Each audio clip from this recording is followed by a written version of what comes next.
कि वीर हनुमान श्री राम जी के छोड़ी के, हाँ वीर हनुमान श्री राम जी के छोड़ी के, गावस सारवा अपना बहिनी के ढोल। कमाल कर होली में एगो काम कर कि गोरे गोरे गालावा के रंगिए के लाल कर। परसल जैसे रंगल जाने तोहर आजू हो शादी, हमार हो जाई सुन बर्बादी, वही दिन के हमारो दीवाना तो डीजे पर होई। एगो मेरा गाना को बजा हुआ था, वो ढनी के कोर से तू पोछा अपन लोर गावे आई बये। भगवान वाला जो गाना आपने कौन से गायक का नाम बतलाया, तो शत्रुघ्न करके, तो क्या वो गाना कौन सा गाया हुआ था और आपने कौन सा गाना उसके जवाब में गाया है? वो गाया था कि वीर हनुमान के छोड़ी के आज भोरे भोरे देवरा का प्रणाम करे ढोड़ी के। अच्छा, तो फिर आपने क्या गाया? तो हम गा दिए, ऐसे गा दिए हैं कि वीर हनुमान श्री राम जी के छोड़ी के, हाँ वीर हनुमान श्री राम जी के छोड़ी के, गावस सारवा अपना बहिनी के ढोढ़ी के, गावस सारवा अपना बहिनी के ढोढ़ी के, मांग समाफी दुनू हाथवा के जोड़ी के, मांग समाफी दुनू हाथवा के जोड़ी के, गावस सारवा अपना बहिनी के ढोढ़ी के।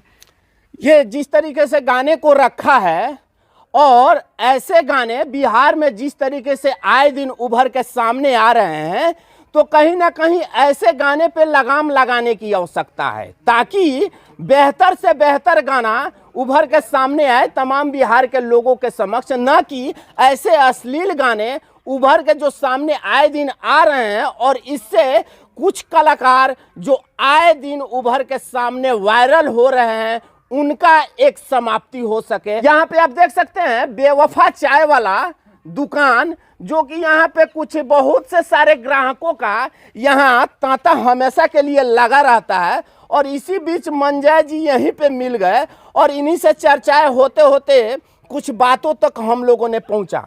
तो क्या अभी होली का माहौल है, कोई ऐसा गाना आप रिलीज करने वाले हैं होली को लेकर के जो दर्शकों के बीच पहुंचे? हम गाना रिलीज करने वाले हैं। अच्छा, वो गाना कौन सा है, थोड़ा गाने का प्रयास करें। देवरा हो कमाल कर होली में एगो काम कर कि गोरे गोरे गालावा के रंगिए के लाल कर। परसल जैसे रंगल तू ओहू साली है हाल कर। देवरा हो कमाल कर होली में एगो काम कर कि गोरे गोरे गालावा के रंगिए के लाल कर। अच्छा, ये हिंदी गाना का तर्ज पे ये कुछ गाना आपने कुछ लिया गया है? ट्रैक हम लोग का है कि कोई हिंदी का ट्रैक है, लेकिन हम लोग का म्यूजिक डायरेक्टर बना के देते हैं। अच्छा, वो किस ट्रैक पे हिंदी का मतलब है वो हम जानना चाहते हैं। अरे हिंदी ट्रैक उतना दिमाग पर थोड़ी ना हम लोग कराते हैं, हम लोग भोजपुरी गाते हैं तो भोजपुरी पर ज़्यादा हम लोग ध्यान देते हैं। अच्छा चलिए, आपका सैड सॉन्ग कोई अभी तक गाए हैं जो बेहतर लगे आपको, उस गाने को रखने का प्रयास करें।